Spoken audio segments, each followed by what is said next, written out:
Well, hello YouTube. Today I am underneath a 2012 Hyundai Tucson, and today's job is to replace the stabilizer end links here.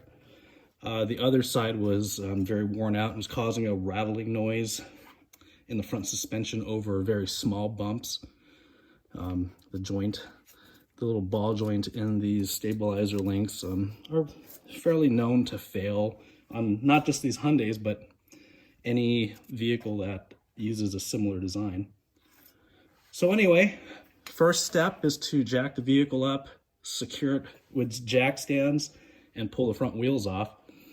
Next step is to find these two mounting points here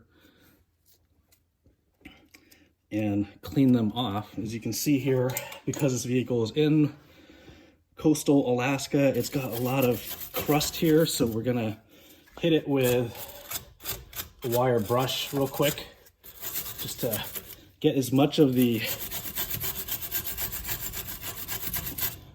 crust out of the threads. You don't want any specks of dirt or whatever to get caught in those threads and hang everything up. I'll go ahead and do that on this bottom one here.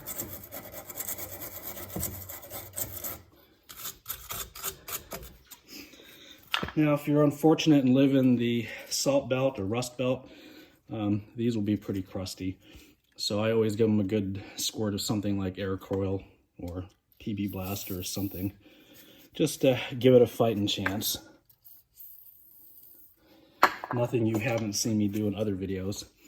Now, if these are the factory end links, there is a way to hold the stud here. You'll need a 17mm wrench. And as you can see here, I've gotten a hold of it. I'm lucky enough to have tools here, so I'm gonna use this to buzz it off. Sometimes they won't come off straight away, so if you feel it starting to bind up, reverse direction and go back in. So we'll put some hearing protection on and get this going.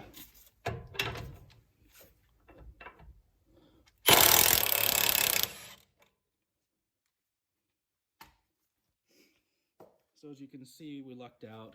Cleaning the threads off really helps a lot. I'm going to repeat the process on the bottom here.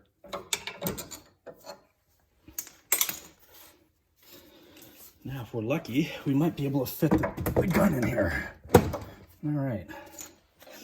Okay, watch your ears.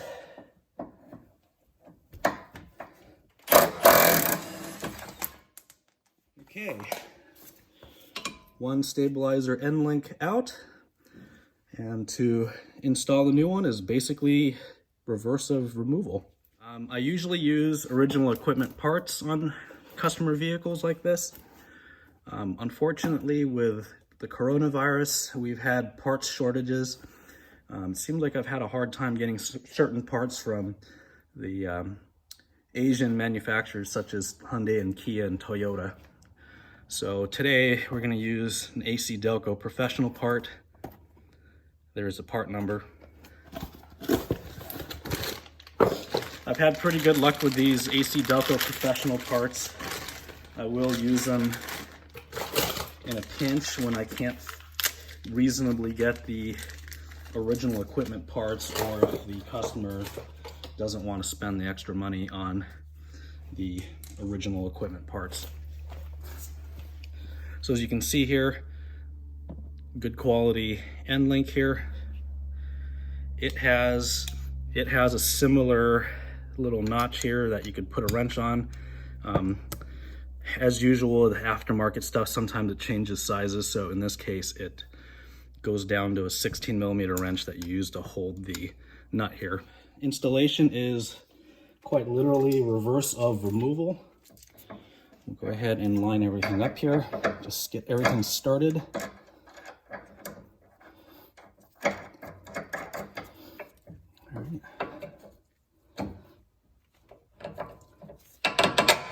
Okay. And these AC Delco professionals have new lock nuts. These are the type where the sides are smushed in a little bit.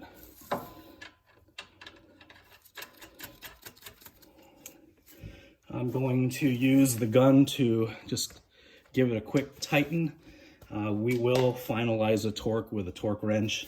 I believe these are torqued down to 85 foot-pounds.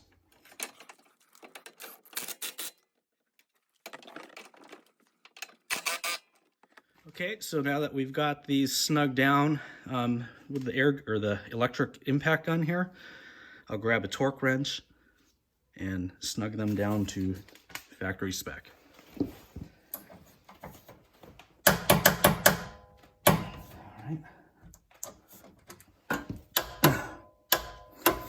All right.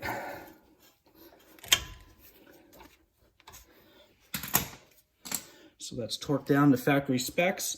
We can go ahead and put the wheels back on, lower the vehicle back onto the ground. The torque rating for the lug bolts here, or lug nuts here, is 79 foot-pounds. So anyway, I got some other jobs to do in this vehicle. I hope this quick video was helpful to you guys. If you like the video, please click the like button. If you like my channel, please click the subscribe button so you can see more videos like this. And until next time, have a good day. Thanks.